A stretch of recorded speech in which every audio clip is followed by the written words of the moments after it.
Have you ever noticed how some people just light up when they talk about their jobs, while others seem completely burned out? That's actually at the heart of what researchers call work engagement, and it's become a pretty big deal for organizations lately. Totally. And what's wild is that despite all the buzz, the numbers are kind of alarming.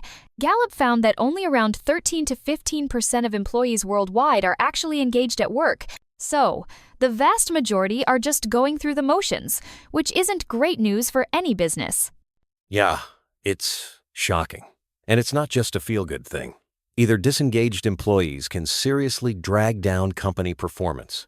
There's data showing that companies with highly engaged people have better customer ratings, higher productivity, and even more profits. Exactly, and on the flip side, disengagement comes with a massive price tag.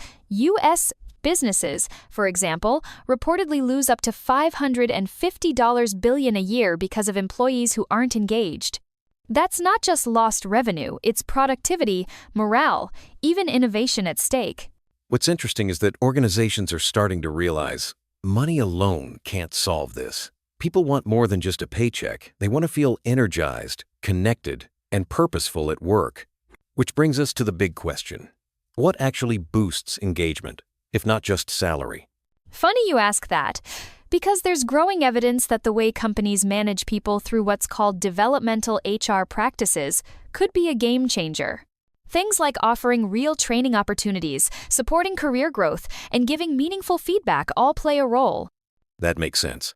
If you feel like your company invests in your development like they actually care about you growing, you're naturally more likely to put your energy into your job. It's almost like the organization is saying, "We're in this with you." And it's not just about formal training either. Even the way performance reviews are handled can make a difference. If feedback is focused on helping you improve, rather than just pointing out mistakes, it actually fuels that sense of motivation and engagement. But here's where it gets complicated. Some studies have found strong links between these HR practices and engagement, while others didn't see much effect. So, what's going on? Why do these strategies work in some places and not others? After digging into the research, it turns out that service climate might be the missing puzzle piece. That's basically the everyday atmosphere. Do people feel supported, respected, and encouraged to provide great service?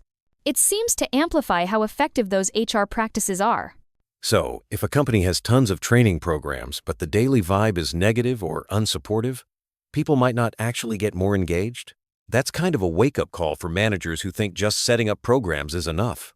Absolutely. The study found that when a positive service climate is present, training and career opportunities really boost engagement. But in a toxic or indifferent environment, those same programs barely make a dent. The context totally changes the outcome. It reminds me of trying to grow plants. Good seeds need the right soil. You can offer all the development in the world, but if the service climate's wrong, it just doesn't stick. So really, engagement is about both the practices and the culture working hand in hand.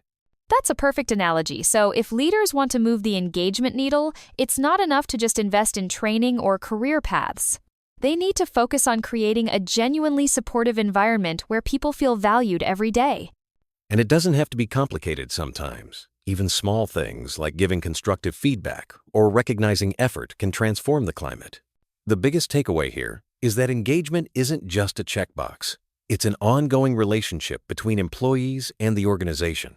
And honestly, with so many people globally still feeling disengaged, there's a huge opportunity for organizations to get this right. Not just for productivity, but for people's happiness at work, which is what everyone deserves.